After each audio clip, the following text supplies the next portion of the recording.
Good morning, good afternoon, and good evening, wherever you are watching us on Humanist TV Africa. It is a great honor being with you once again. It has been a while that we have been off, but I would like to thank Humanist TV, our producer, and all the founders of Humanist TV giving us an opportunity and partnering with us to consent. So today, colleagues, we are back with quite a substantial amount of issues to discuss with you, issues that touch consumers. And I'm also greatly honored to have Bernard once again. Bernard has been busy, but now he is on, and we have made some adjustments to start having our series on every Friday rather than the weekend, so that we deliberate and give it more time. So all our listeners, followers, viewers, we are back, and this time we are going to dig deep in what we have been working on for 1 year, where we have been harvesting consumer complaints, which we also love to call consumer voices in different sectors.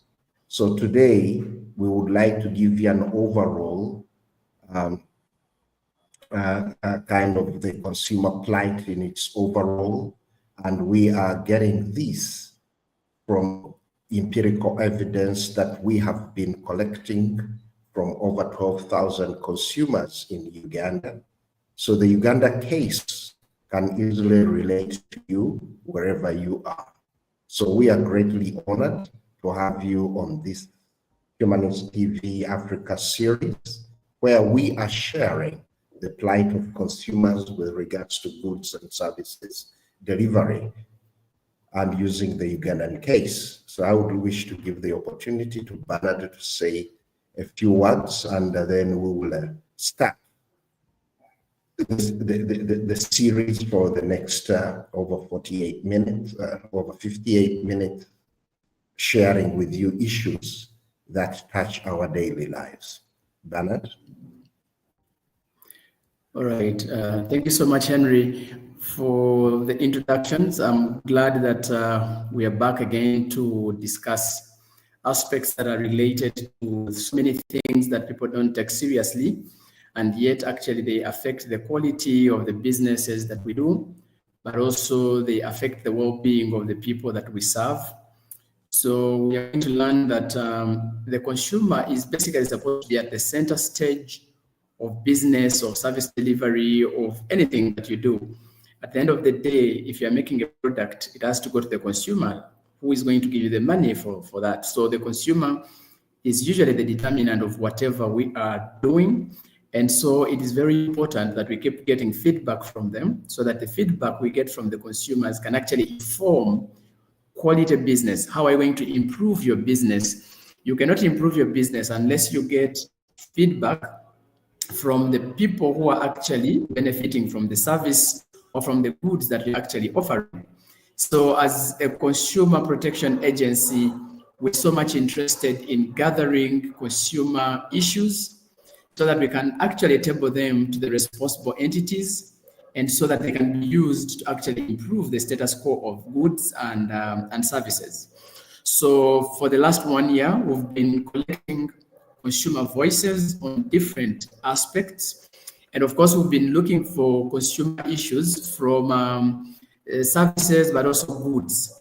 So it's been a whole period of gathering what consumers are thinking about the different sectors, looking at transport sector, looking at water sector, looking at electricity, looking at food systems, and all other sectors.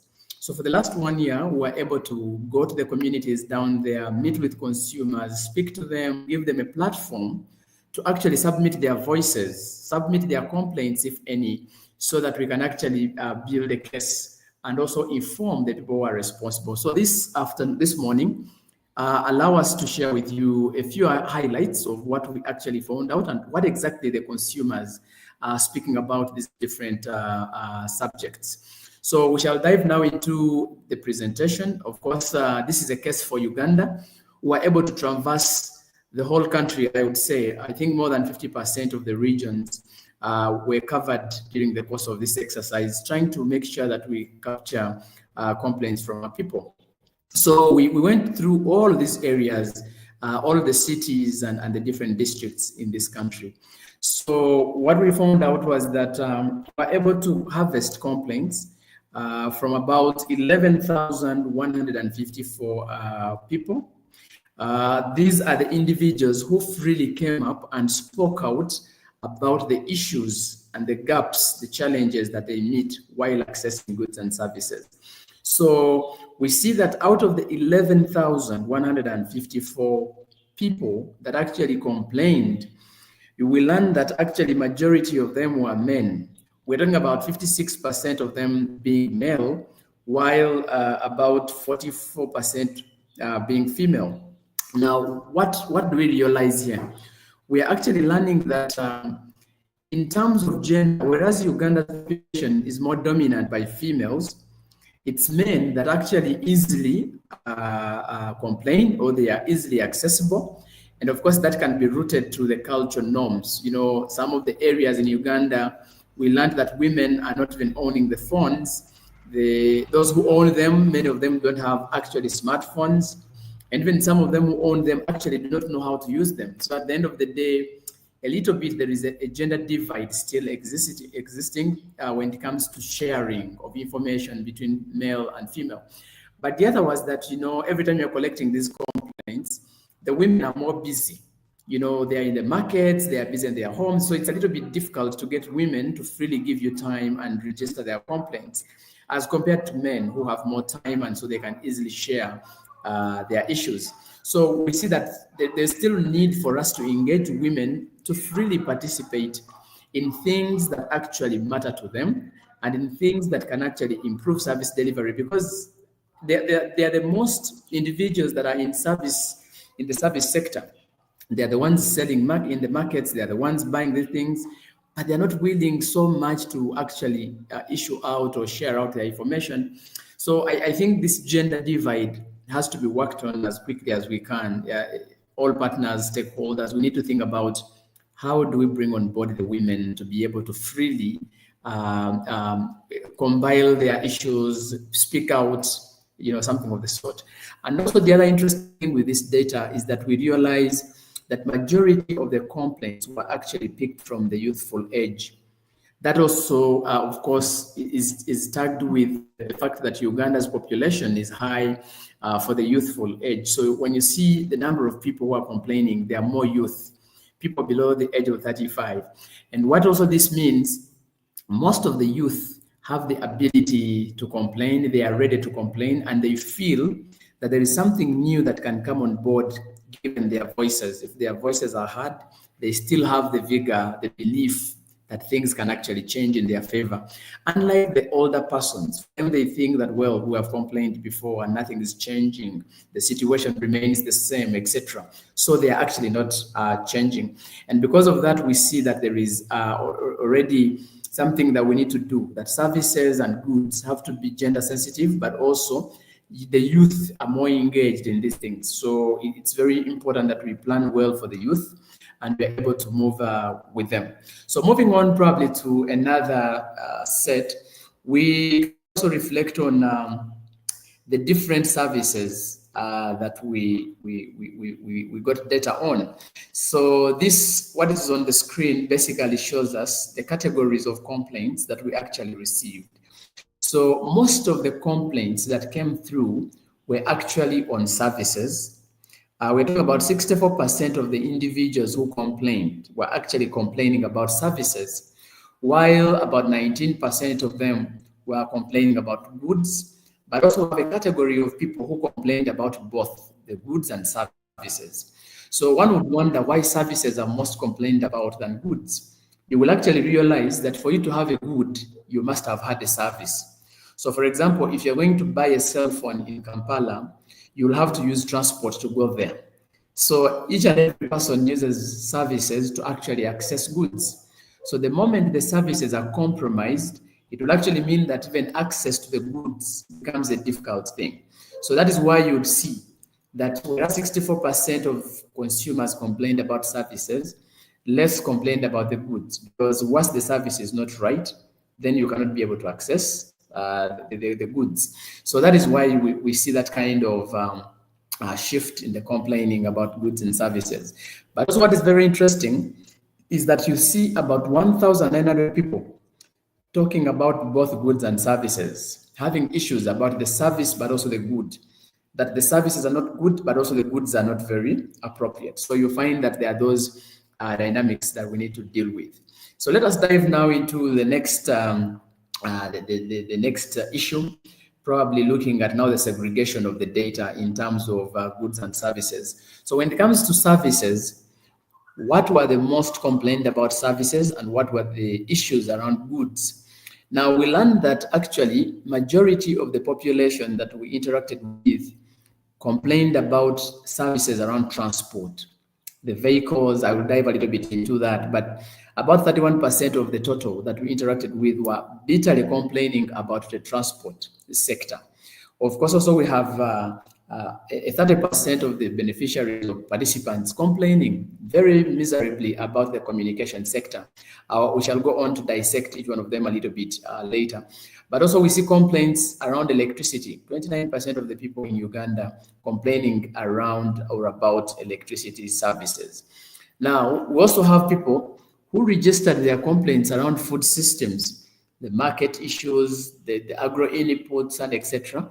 But also we have a bigger group of people complaining about the trade sector, the issues of marketability of produce and all that.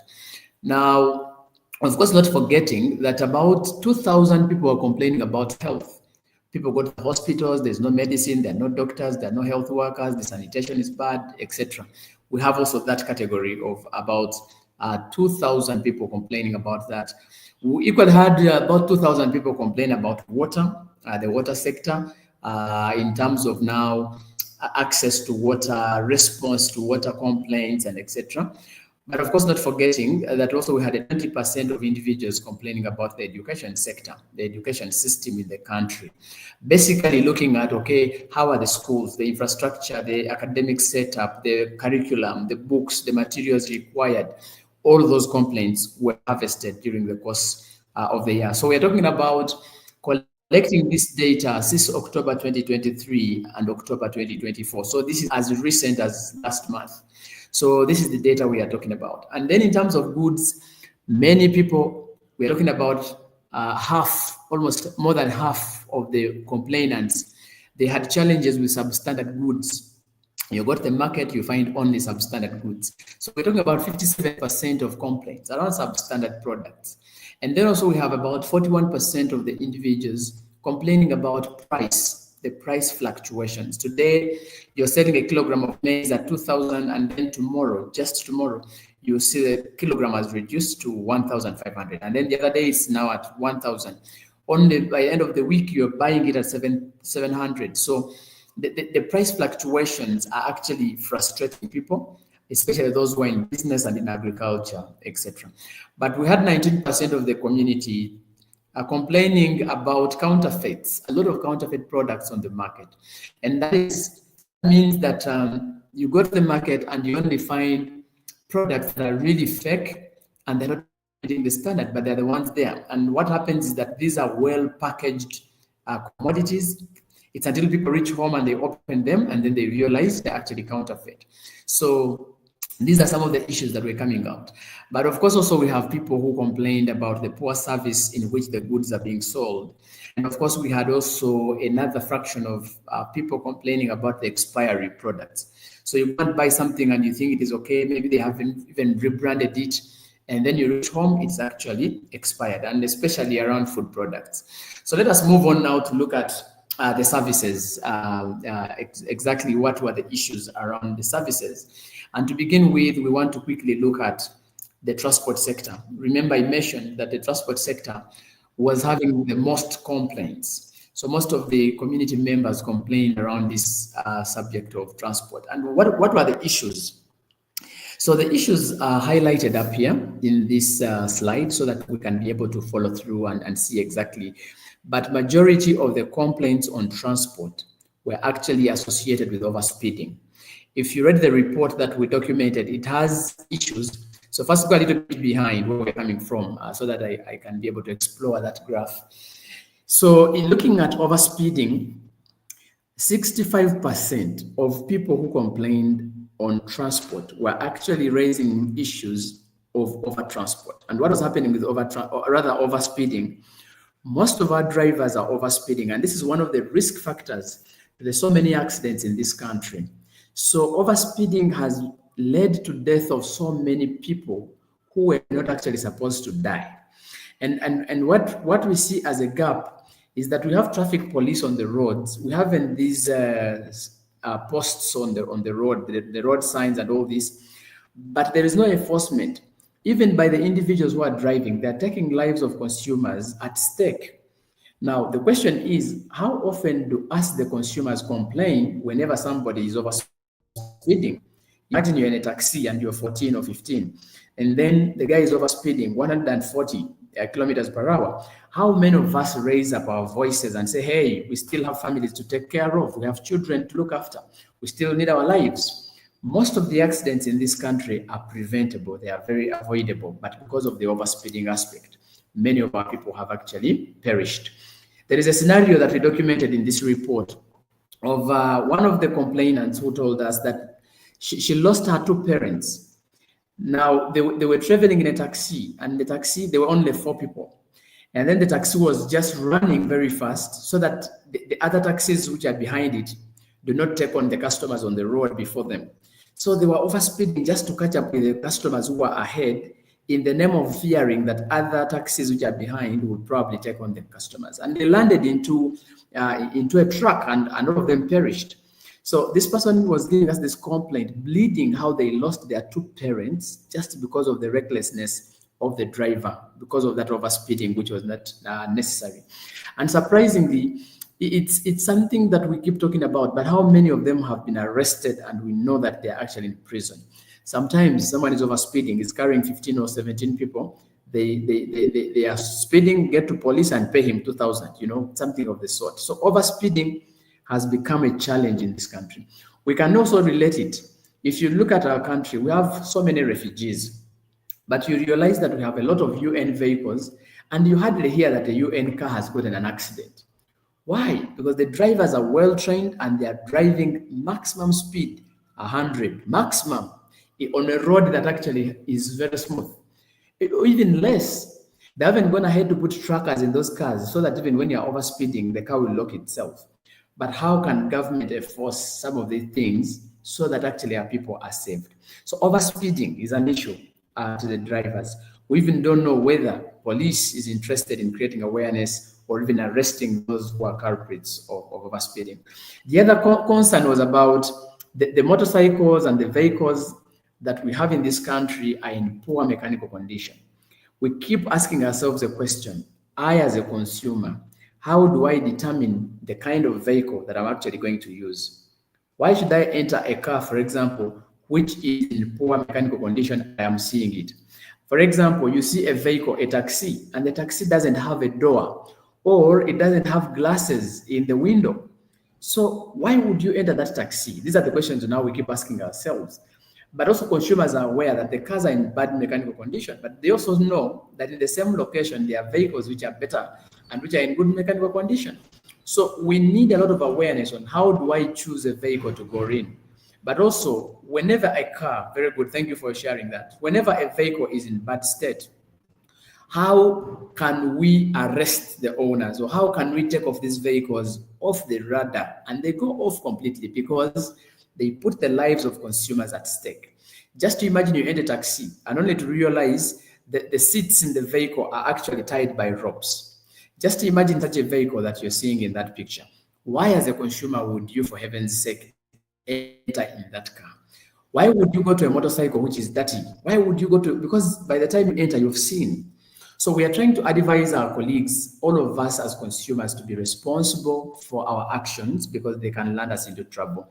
Thank you. So let us also look at another. 46% of the people are complaining about unpleasant shortcuts.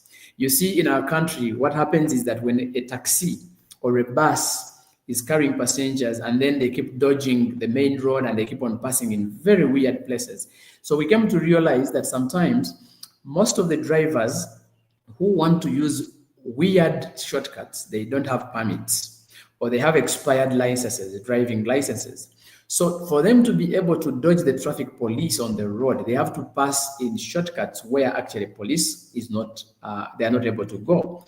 But also we've seen that when a vehicle is in poor mechanical condition, the driver knows that in any case, they may arrest him on the main road. So he has to pass into those passes, uncomfortable shortcuts. So now the question goes back to us as consumers. Which kind of voice can we put together 15 or 16 people in the car to determine which route we are taking? Because we have also learned that the more people delay on the road, the more they delay to reach offices, to reach their businesses, and all this is affecting work, the work that you're supposed to be doing at office. And some people can lose their jobs because of this kind of thing. But also the other question is, why can't police, because they know when each permit is supposed to actually expire. So which system do we have in place to know that, okay, this driver now, their permit is off, it is supposed to be expiring? I mean, if the vehicle doesn't have a number plate, why should it be on the road anyway? So all of those are reasons why people are taking those shortcuts. And this is the finding that we are getting out. But also in terms of other consumers now complained about exchanges of customers. You know, you're going to Mbale and you bought a car in Kampala, and before you reach Jinja, they have already exchanged you with another car. So you negotiated that you're going to Mbale, but before you actually reach Mbale, 200 kilometers off, you've been exchanged with 4 vehicles. And then at the end of the day, every time you are exchanged, you are losing time, you are losing resources. So this is the issue that consumers are bringing about. And so how best can we empower consumers to be able to actually hold the transport entities at ransom? So there are quite a number of other issues. Looking at the provisions for the disabled, people say that, okay, now what about us, the lame? What about the blind people? What about those who are disabled? How do they enjoy transport? Because at the bus parks or taxi parks, there's no one doing sign language, so they do not know which car goes where. They just gamble and, you know, so those are the issues that came out. So how do we plan for the disabled persons in the transport sector? So let us proceed and see. So quite a number of other issues also we mentioned. If you go to the next slide, we can be able to appreciate other key issues that came up, especially around high transport costs. Now you know that Christmas season is coming in. The fuel will remain the same, but the transport will increase in every corner of the country. We don't know who determines the cost. So if it is demand and supply, the demand has been there every day. So why should the cost of transport just change rapidly like that, even when the fuel is not changing, even when other things are not changing? So there is an issue that needs to, how does government come up with standard rates for transport to different locations? Issues of road network came in, poor roads came in, and professional behavior of drivers and conductors who keep on shouting at customers, but also overcrowding of the cars. That is like overloading. So a car is supposed to carry 14 passengers, and then you find yourselves 23 of you. So all those challenges came in handy. So that is about the transport sector. Let us move to another sector and also explore it and see what were the major issues around communication. Quite a number of issues also came up in the communication sector, but the biggest challenge there was poor network. In most of the areas in the country, and especially in the rural setting, you'll find that network depreciates as you're going to the rural. So many of the rural communities actually don't have up to speed kind of network. I don't know why, but this is something that we have reported to the Uganda Communications Commission. We have also already reported this issue to the telecom companies to be able to increase the coverage. Otherwise, people get sick, people get emergencies, but because of network, they're not able to communicate, maybe to call an ambulance, or maybe to seek for refuge whenever they are challenged. So issues of network came out. And actually to show that this matter was very grave, It's about 75% of the complainants that are actually raising the issue of network. And this network is both on calls and also on internet data. Then also the other critical issue was about fraud. Fraud, especially on mobile money. People are being defrauded every single day. They send you a message, you've won this, you've won that, and then they send you, okay, I have just received this much of money, please click this link and all that. So we have actually learned that most of the people who are being defrauded, there are three things involved. What the fraudsters are doing, they are not actually defrauding us out of, it's just out of ignorance, our ignorance. So what is happening is that they go and steal a cell phone. So that is now that is the science they are using. They steal people's phones, not actually to withdraw your money. They steal your phone to remove the line. Now that line has so many contacts. So that is why you'll find that a fraudster will call you and even use your name. Hello, Bongole, how are you? How is this? Because they have gotten your number from a friend's phone that they stole a few months ago. So their science now is they steal cell phones, get those cards or SIMs, the SIM cards, and get the contacts of people. Now, those are the people they keep sending those messages randomly. So it is important that when you lose your phone, my dear consumers, please block it. Block it so that when it is blocked, no one can be able to use it or access your information there. That is the first step. The second issue around fraud is that many of the people, especially in rural, but also because of lack of consumer awareness, people share their mobile money pins. So you find that your personal identification number, you've shared it with your child, with your son, with your grandson, with your neighbor. So you keep sending, oh, please go and withdraw for me 20,000. This is the password. And you give them a passcode or maybe a pin. Those are the same people who are actually stealing our money.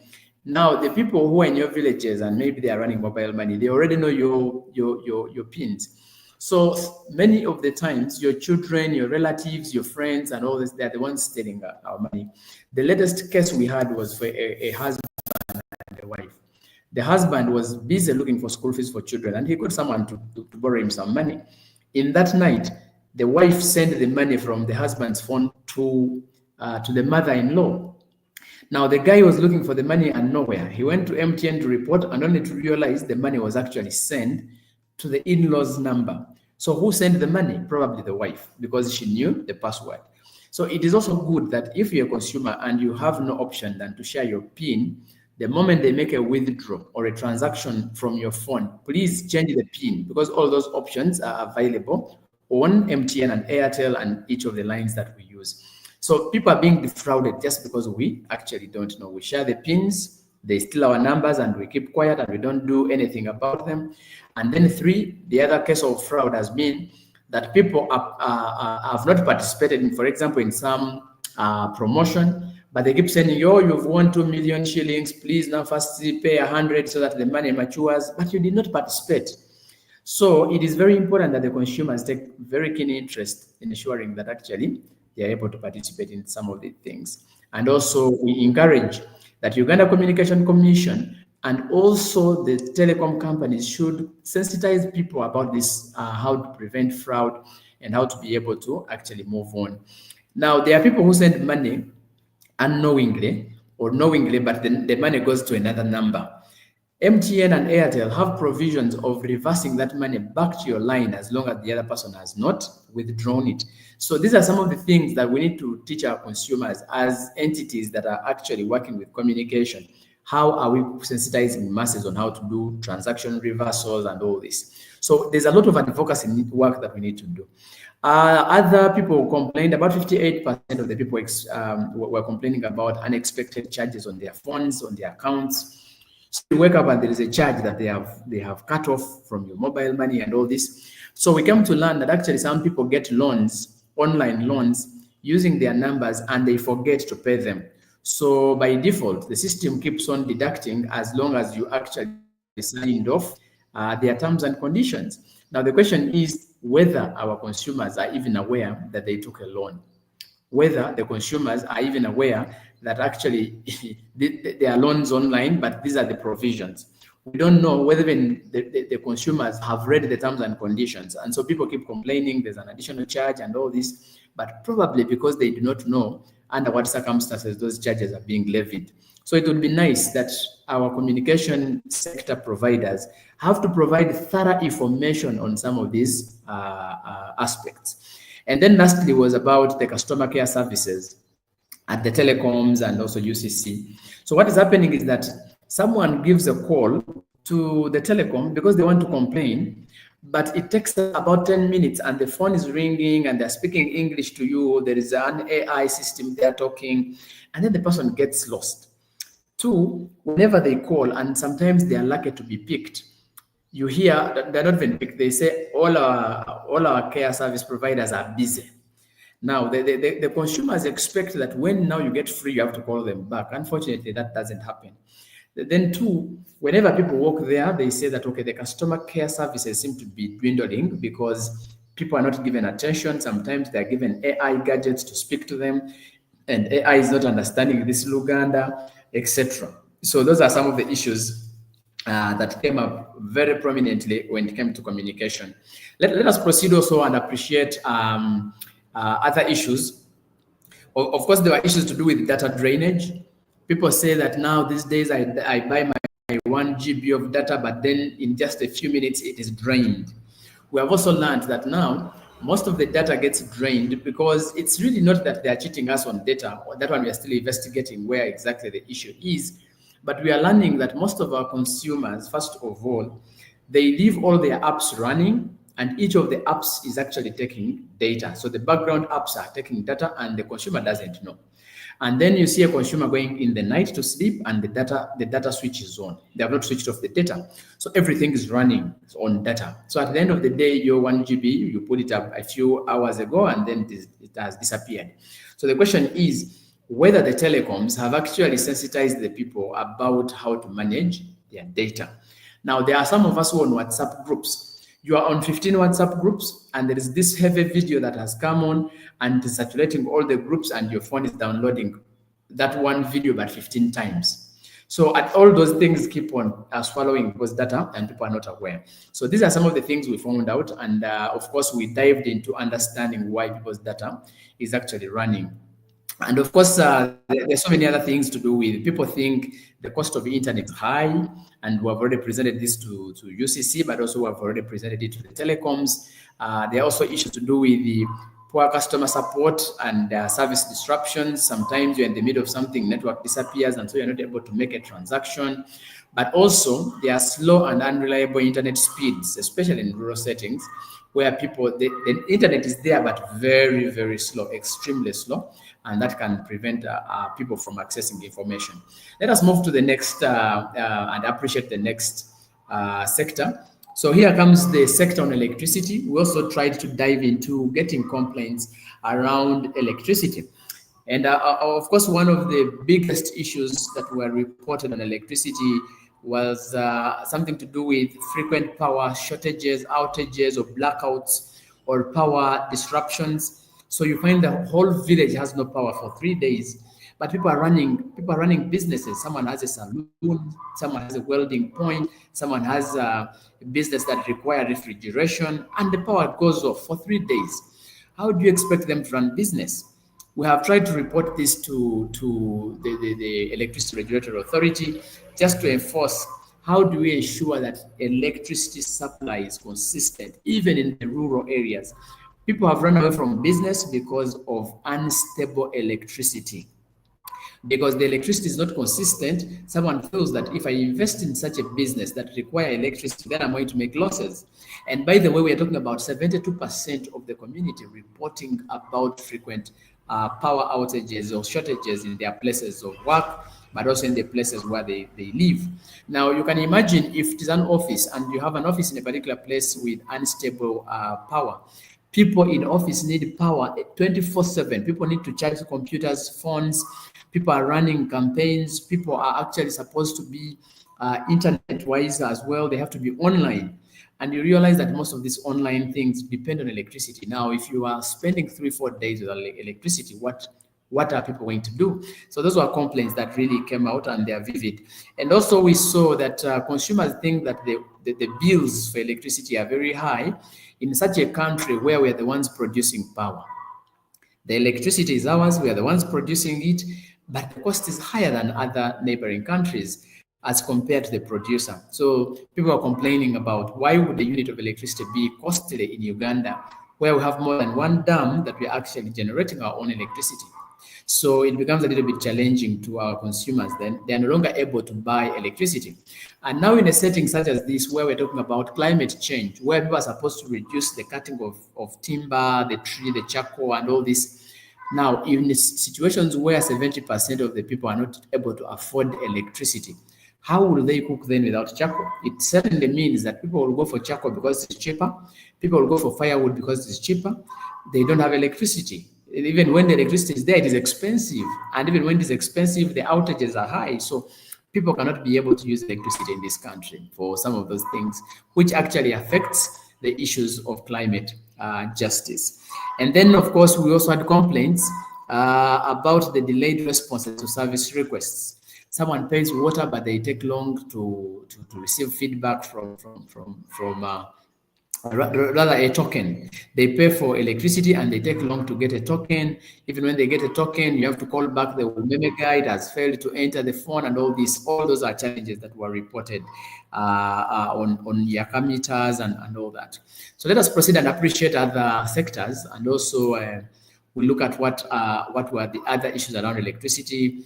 Of course, people are complaining about the service fees. They feel that the service fee is very high, but also others were complaining about units running very quickly, meaning that they feel cheated after paying a lot of money, but then the power is going off very fast. Probably because they might be having gadgets that they are actually running, but they are not aware that all those are running on electricity. So who is creating awareness around this subject? And then also people thought that there's uneven electricity distribution. That is why there is inconsistent power access in some areas, and especially in the villages where actually a whole village might not be having electricity. And then poor services and delays in responses still came out very strongly. Let us look at another sector and also appreciate it. Now, agri-food systems. Now, this is, we gathered quite a number of complaints around agri-food systems. Here looking at the agro inputs, looking at the products, food products on the market. But what was very clear, 86% of the complainants were really looking at poor quality or substandard products. You go and buy agro inputs and they can never germinate. That was a very strong thing. So people plant and nothing germinates after investing a lot of money in labor, in everything, buying inputs, and things don't work. People have bought inputs, chemicals, which never work. People have bought everything that they use and things are not working in their gardens. So that was one of the biggest challenges around agri-food systems. We have also seen complaints, 56% of the consumers complaining about the pesticides and the chemical residues in food. That chemicals are being brought to them, they are using them, but they are realizing a lot of residues in food and they do not know what to do. We have seen other consumers complaining that, well, when I go to the market, I find tomatoes, and almost every store I go to, the tomatoes have a chemical on top. Marcos, what is this? What is not going on? And then we have unhealthy foods on the market, unhealthy environment where food is being sold in the markets. Whenever it rains in Kampala, you don't want to buy food because all markets are flooding. Every Western garbage and whatnot is flowing from everywhere. So all these were issues that were highlighted by our consumers. And then we also have issues of counterfeits, fake products, adulterations. You buy a cup of milk and you think you're buying milk, but actually when you reach home, that milk is more or less water. It has been added with other things. So that is adulteration. And it was also high. About 46% of the people, 49% actually were complaining about adulterations. We had challenges to do with labels. Most of our food is never labeled. Even when you go to the supermarkets where you think you'd get labeled food, they are either wrong labels or labels on allergens are not indicated. The expiry dates are not indicated. Even when they are indicated, probably they are wrong because you reach home and the thing is already expired. I mean, it's a whole mess. And then others were talking about poor product handling practices, the way people are handling food in the markets, in the shops. It's worrying. People do not know how to handle food. The street food vendors are not even aware of how street food vending is supposed to happen, etc. So all these were issues from the consumers. Let us also look at maybe the next other issues around the agri-food systems. Things to do with the cost of food were highlighted. People are indicating that people are actually dying of hunger or food poverty, what we call food poverty, because people are not having capacity to access food because the affordability thing has gone wrong. People are not able to afford food. Food is expensive and the prices are very high. And so all this compromises what people actually are consuming. And at the end of the day, because when you lack purchasing power, there is a likelihood that malnutrition will stem up and all these other challenges. Issues of high prices of agricultural products. Now, producing food has also become expensive, and that is why the cost of food is becoming expensive because the producer is injecting a lot of money to actually produce. And so that high cost of production has to be reflected in the cost of the cost of the consumer now to buy the final product. But the question also is, why is the price of production increasing? Basically because of the high input capacity. People are buying chemicals than ever before. So the cost of chemicals is certainly high. And so that is now being translated into the cost of the final food product. And then also people are complaining about you're buying something at a higher cost, but the quantities are too small. So why would you buy 3 tomatoes at 3,000? Why would you buy? So these are the issues. So you have a small quantity of a product, but you're buying it very expensively. Yeah. And then limited access to agriculture extension services was another issue, that people are not actually having access to extension services. And yet the government claims that every sub-county has an extension worker. The question is, how many are they versus the farmers? So you'll find that maybe one extension farmer is supposed to reach 1,000 people, which is absolutely not possible. So these are some of the challenges that the consumers were actually reporting about. And then other food issues were about fluctuation of the commodities, prices, and all this. Today you are producing your banana at a particular cost, and then tomorrow the bananas have gone to a very low cost, and you don't want to throw them. So aspects of value addition were missing out, because now people have to the cost of the fluctuating costs of foodstuffs is an issue to the farmers. So let us proceed to another and also appreciate what else we looked at in terms of markets, in terms of trade. Still, we saw that there are fluctuations in prices, issues to do with damaged and expired products came in, issues of poor quality produce were highlighted. We saw issues of counterfeit goods in the market. We have seen even on phones how you can have counterfeit phones or fake gadgets. Then we also saw misleading adverts. We've seen on TV. Someone advertises a product and they say, okay, when you drink this bottle of soda, in 1 minute, you'll get energy, or in 1 minute, you'll fly. You know, we have seen people advertising particular fat on TV, and they say, okay, when you spread your bread with this fat, in just 2 hours, you should be able to grow taller. You know, there are quite a lot of misleading adverts on the market, and the customers, consumers are really, they're being bothered by that kind of advertisement. But also we see a lot of fraud, incorrect items, especially online shopping. You send someone for something and they bring something different. So that was also noted. And by the way, the number of complaints around that was significantly high. We're talking about 35%. People who are sending things online, and then what is received is different from actually what they ordered for.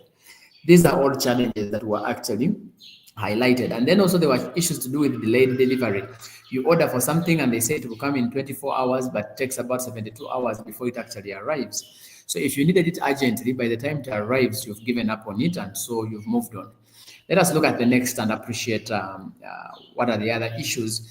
Poor hygiene in markets. Our vendors are not clean. Issues of sanitation in marketplaces. Issues of high prices came in still, and then rental price, where people are renting space. It's quite expensive for people to hire or to rent a stall or a room where the business can run. All these were aspects that were actually presented around markets and trade. So we shall dive a little bit into that next time. But let us move to another aspect.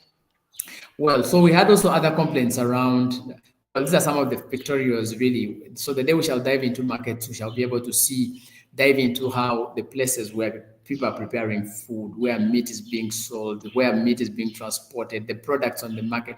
Maybe I want to pick interest in that photo. The second photo where you see a bra. In that bra, when we opened it, there was a liquid dropping out of it, a liquid. And this was a woman's bra, but inside there's a layer with a liquid, some bit of acid or something. And then it wasn't making sense why it would be there. And probably this could explain why most of the women are really struggling with breast cancers and all this. So let us look at the next and appreciate health and environment. We had challenges. A lot of customers or clients, consumers, we're talking about 70% of them complained about poor customer care services in hospitals, especially in government hospitals, where you come with your patient and you do not know even where to start from. You have to struggle to juggle around and see where you need to go. So there's a lot of poor customer services in the hospitals, and yet the sick people have already a charter, a client's charter, which allows them to be supported to make sure they have access to services. Now, when it comes to the bills, very exorbitant bills for medicines. Sometimes you even go to the hospital and they say, oh, okay, we can do the tests, but you have to go and buy medicine elsewhere. Those things came in handy. So because of exorbitant medical bills, people come to the hospital and they're not able to access medicine, and they just go back home and die. Lack of access to specialists. Now, in this country, we learned that, okay, whereas we have some bit of slots for specialists in the Ministry of Health as per the charter, but we realize that there are very few specialists. And now in the district hospitals, in the regional referrals, in the community hospitals, we don't see these specialists. So someone has to travel all the way from Kasese to Kampala to see a specialist. But even coming to see a specialist becomes a challenge in itself. You come to Mulago all the way from Kasese, but you can never see a specialist easily. You must first bribe, pay a lot of money to make sure you see the guy. And also you see the guy 1 minute or two because they're waiting for other patients. All those were challenges. And the other big challenge, which catered for about 48% of the consumers, was about misdiagnosis. People are being misdiagnosed every day. Today they tell you have cancer. You go to another doctor and says, no, this was a misdiagnosis. But you're already on cancer drugs. And then someone is telling you you are misdiagnosed, but you have taken these drugs for the last 1 month. I know there is one colleague who was misdiagnosed with HIV and they put him on therapy.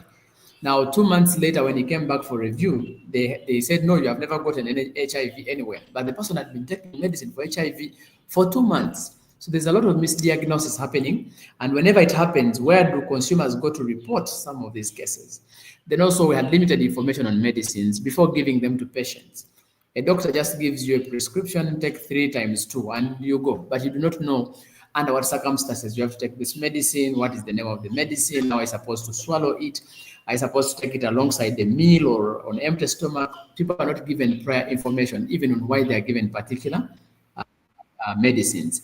And then also there are illegal extortion of patients, especially in government hospitals. And then also there are fake or damaged hospital apparatus. Imagine if you go to a hospital and then there is this old microscope and it's what they're using to look at your things and all this. So people are thinking that every time they go to the hospital, they see old apparatus and they're like, okay, how should this work on some human being? You go there and you find the beds in the hospital as old as, I don't know, 30 years or so, a bed in the hospital.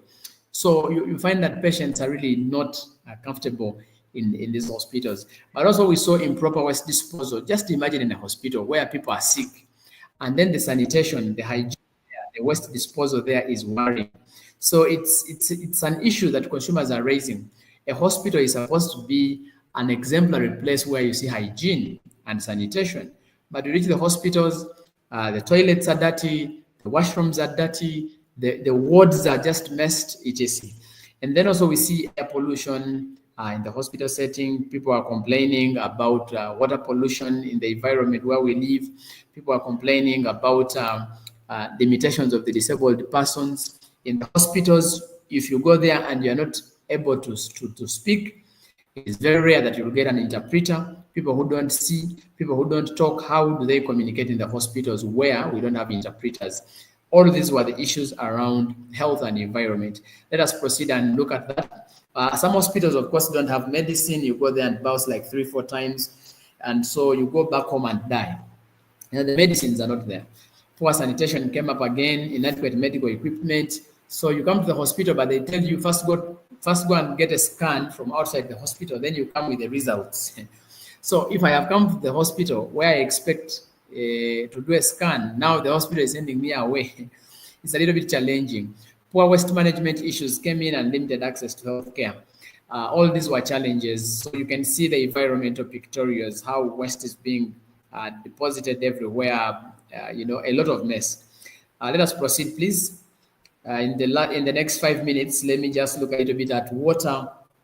Now, the water sector came up also with a lot of issues.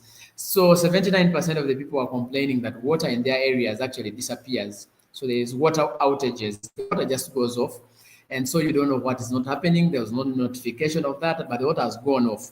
But you need water to bathe, to wash, to cook, to everything. And the water has gone off. 1 day, 2 days, you don't have water. What do you do? And then also water quality issues that sometimes 58% of the people actually were reporting that water, sometimes the taste changes, the color of the water changes, even they start smelling, there's a bit of discoloration of water, and people have to use it. So there are issues to do with. And we had challenges of inaccurate and faulty water meters. So the water meter is reading, but it's faulty. So it's either cheating the consumer, you end up paying a lot of money, or even the meter is not reading anyway. And also we looked at 47% of the people complaining about water sources being fewer, or even in some areas, actually, the water sources aren't there. So we also observed sewer backups, or what we are calling overflowing of some of the water lines, especially where the sewage passes. So you find that maybe the sewer has blocked, and then people are not able to have this. So all of these are gaps that we realized in terms of drainage systems, in terms of poor customer care by the water sector actors, but also the long reconnection time whenever water disappears. So those are some of the photographs that you can see around the water issues. Next, please. I know that we have a few minutes. I think education comes to close at the end of these sectors, but education also had issues. Of course, majority of the people are complaining about the high school fees. School fees is very high in the schools, and so most of the parents have decided to take off their children from school. Now, away from school fees, there are costs to do with the things they take to school, other than the school fees itself, but there are these other items that people have to carry to school. The requirements are so high, actually an equal amount. Functional fees is equal to school fees or even more. So you see that take brooms, take jig, take what, so many things. And the question is, what then does the money we send as school fees and functional fees do? If we have given even a knife, now we take a knife at school. So there are also other issues to do with inadequate resources and infrastructure in schools, especially around laboratories, the libraries.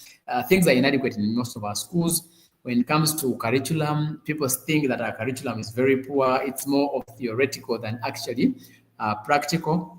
And consumers also thinking that there's poorly trained teachers. That you find a school, but you realize that the teachers themselves are poorly trained. And so they cannot be able to train well the children. And also insecurities in some schools. We are seeing many of the schools burning. You hear a fire outbreak in a school. You hear a school was cheated. You hear guns in schools. So a lot of insecurities are in some schools, and also unavailability of some institutions. So like universities are scarce in some of the regions. So people are thinking that, well, there could be an equal distribution of these academic institutions, but also we see fewer or no reading materials in some of the schools, amidst paying a lot of money anyway, but students don't have what to use in terms of reading. We saw also challenges to do with inadequate access to digital resources in schools. Some schools don't know what a computer looks like. They don't even know how to turn on a computer. A child finishes P7 and they've never seen a computer mouse, etc. So limited provisions for consumers with disabilities still in schools still also came up as a challenge. Yeah, so, okay, we could move to the next and see if there are any other aspects we need to look at. Okay, these ones, we've looked at them indirectly, but issues of overcrowding in classrooms, many children in the same classroom. So that is inadequate infrastructure. People have issues to do with the high cost of education, which have led many people to actually drop out of school, poor policies around schools, all those were issues that came out. Let us look at, I think this is, I don't know that is the final, but something to do with digital finance. So issues to do with money, transacting money from mobile phones. So still, challenges came with scams, which I've already mentioned under communication. Poor customer services still came in because of the long queues in the banks, inactive tellers in the banks. All those were challenges around digital finance. You go to the bank, but you don't see people supporting you, especially those who are supposed to do so. But also we see unauthorized transactions on people's accounts, meaning that the accounts are being hacked. But also we see poor network in some of the banks. So you go to the bank and they tell you the network is down, but you have to make a transaction for you to do payments for school fees or medicines or something like that. But also we saw complaints. Whenever people complain, they are not getting feedback from the banks, from these responsible entities. But also failed transactions. You want to make a transaction, but it fails, probably because of the network. And sometimes when it comes to ATMs, during critical hours, the network disappears for ATM and people are stuck. And then we saw a lot of bureaucratic measures in trying to get redress. The bank has had a challenge you've had a challenge with the bank, but getting redressed becomes a challenge altogether. So basically, those are some of the issues around digital finance. We asked people what kind of resolution they would want. If you have a challenge, what would you want? Majority of the people actually, you will find that they opted to improve services, just improve services. But others were talking about a replacement. If I have a challenge, I need to be compensated, replaced. And others were looking at apologies. 34% said, no, for me, if I can be apologized to, that is enough. Others, of course, wanted refunds, that whenever there's a challenge, they wanted to be refunded. Okay, so basically, this brings us to the end of the major services. These other slides are talking about other things, but in terms of service delivery, in terms of goods, those were the major complaints. But I think go to the last slide talking about CAUDAs, the organizations that are working with consumers. The consumers, yes, the consumers say that they do not know about organizations or entities that are actually doing consumer protection. So we're talking about 87% of the consumers reported actually that they don't know the partners, they do not know the consumer protection entities in their areas. It's only 13% that were aware of some of these. So we need to do a lot of work as consumer organizations to present ourselves to the people that we serve, that we represent. People do not know consumer organizations. People are not aware of the services that consumer organizations are offering. So basically, I think that is really a snapshot of that. And I want to end here so that Henry gives us the final remarks and also maybe a few comments so that we can call it a day. Thank you so much. We shall keep in touch. Thank you. Yeah, thank you very much, Bernard. That was quite a marathon. Yeah, leading us through. In fact, it was a real marathon, more than extra marathon, 40 some plus minutes. A marathon is 42 kilometers.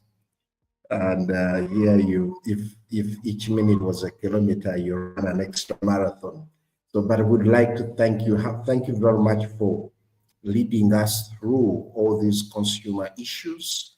And you'll find that those of colleagues who are listening in and watching, you in one way or another, you are touched, and some of these things you meet in your day-to-day life. But what I would like to sum up with, it is like most of the people might say that we are not part of the digital economy, but both directly or indirectly, you are part of the digital economy. Just imagining ordering something that of a certain characteristic and quality, and then you get something else. This impacts on you socially, economically, you get disturbed. And this is where the consumer plight comes in. It brings in elements of of ethical practices. You know, economically, you would think that with technology, everything would be perfect. But most of the times, if you don't get literacy, you might end up disposing this on the environment. So all these aspects that we are discussing touch politics, where political and legal and regulatory frameworks are required to safeguard consumers. So we would like to thank very much the Humanist TV Africa for giving us these opportunities to share some of the consumer plight through the collection of consumer voices on goods and services. So we look forward to talking to you soon, and we'll be handling sector by sector and unpacking it further and with more recommendations. So thank you very much, our producer, Dennis Bongley in the studios, and all other studios that are relaying all these findings that we have had for over 1 year, or a collection of 1 year. So we thank you very much and look forward to another opportunity. God bless you all.